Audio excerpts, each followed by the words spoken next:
The way that Agatha all along does magic is really different and interesting. There's a lot of imagination to it, which I really like. But best of all, it uses Latin for the incantations. But how good is this Latin? And more importantly, how does Kermit the Frog fit into this? Let's find out. In episode 1, Agatha is still under the spell of the Scarlet Witch and believes she's in a crime drama. She's got a young teenager in the cell and she's interrogating him, and he starts reciting a message to her. Xoe hunc feminam de fixum. Xoe hunc feminam de fixum. What are you saying? Mea carmine xoe hunc feminam de fixum. What is that? Meo carmine ex solve hanc feminam de fixam. By my song, free this cursed woman. And he repeats this over and over again. The pronunciation is actually right. He pronounces those V's like W's, as a good Latinist would. And it can make it a bit hard to hear, but it feels very natural. It feels like a part of that world, rather than someone chucking Latin in. It doesn't feel artificial, and I quite appreciate that. Now, unfortunately, there's no Latin in episodes 2 or 3. Very upsetting, Agatha all along. But episode 4, oh boy, we've got quite a lot.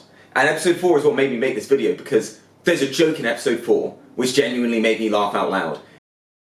At the start of this episode, spoilers, they've killed one person of their team, so they need a new green witch. So they've got a witch for fire, they've got a potions witch, they need a green witch.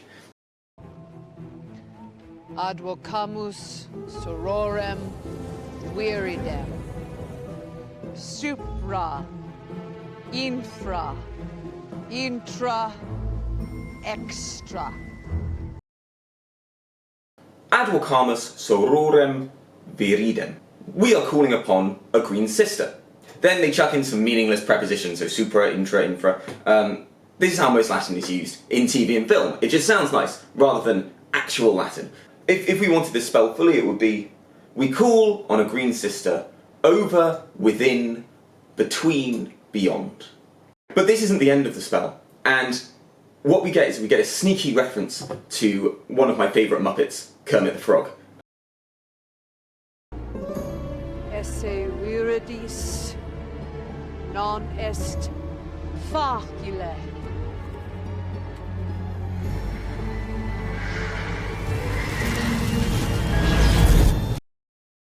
Esse veride non est facile.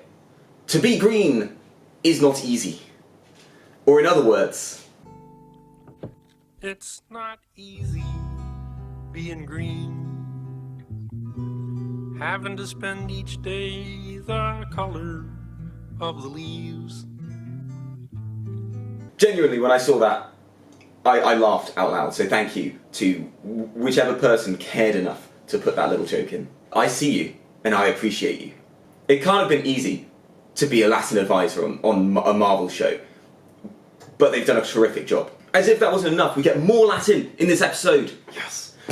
Where there's a curse, comes and starts attacking members of the Coven, and their protection witch starts carving a circle around them. And she chants repeatedly, Expelle hoc malum! Expelle hoc malum! Expelle hoc malum! Expelle hoc malum!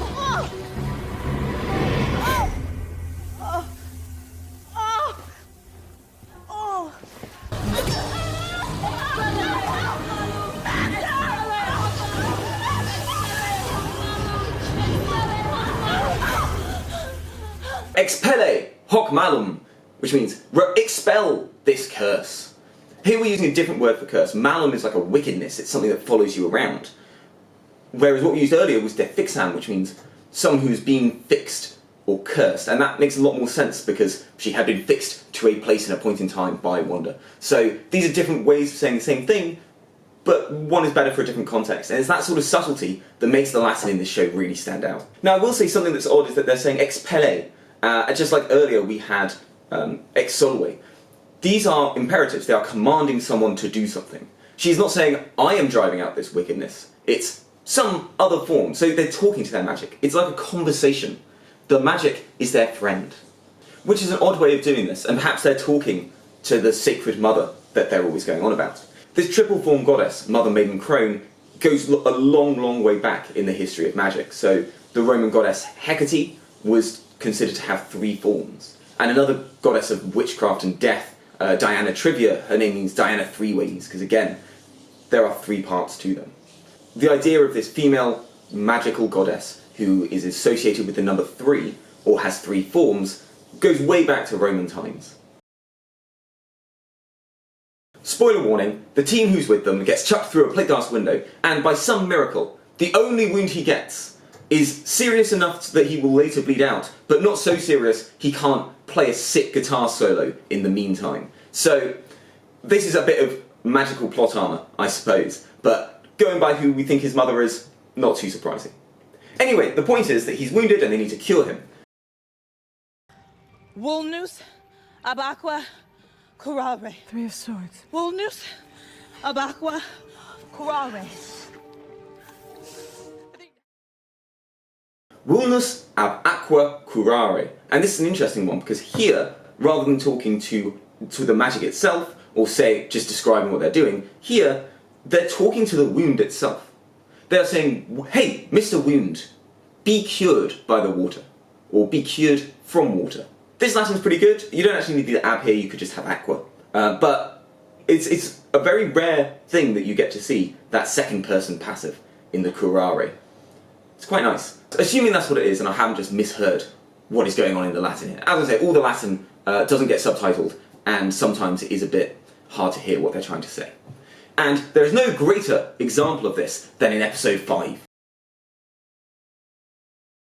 In the background of Agatha's mother and her coven trying to kill Agatha back in Salem in the 17th century, they are chanting some Latin, and it's almost impossible to hear what they're saying. Agatha Harkness, you have betrayed your coven. Mother!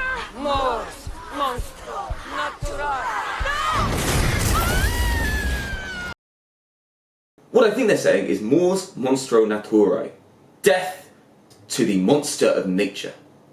And monstrum can actually be something marked out like an omen, like a bad omen. So this is like a particularly nasty thing to call your own daughter, if you ask me. Now the last bit of Latin we get in these first 5 episodes is when the coven is trying to flee from these Salem Sevens, some evil witches.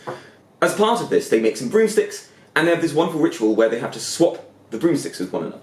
And the whole concept of these broomsticks is that it's something you do as a coven. You can't do it alone. You fly as a coven, or you die as a coven. Prote, delecta, aperio, liam. Oh, this is so cute. Oh, thank you. You could have done better. Pro te delecta aperio viam. For you, O beloved, I open the road. Now this is particular poignancy for Agatha and Rio, but of course, this is just about solidifying those bonds.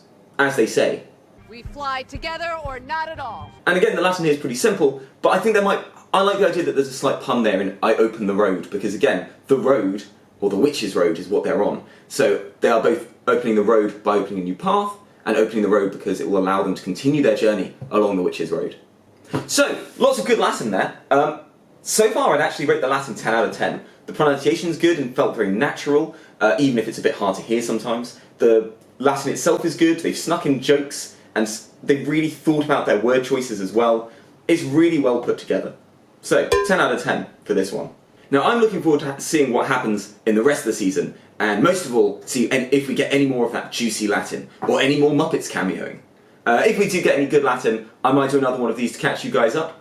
In the meantime, if you like this video, why not check out the rest of my channel, where you can see some more stuff just like this.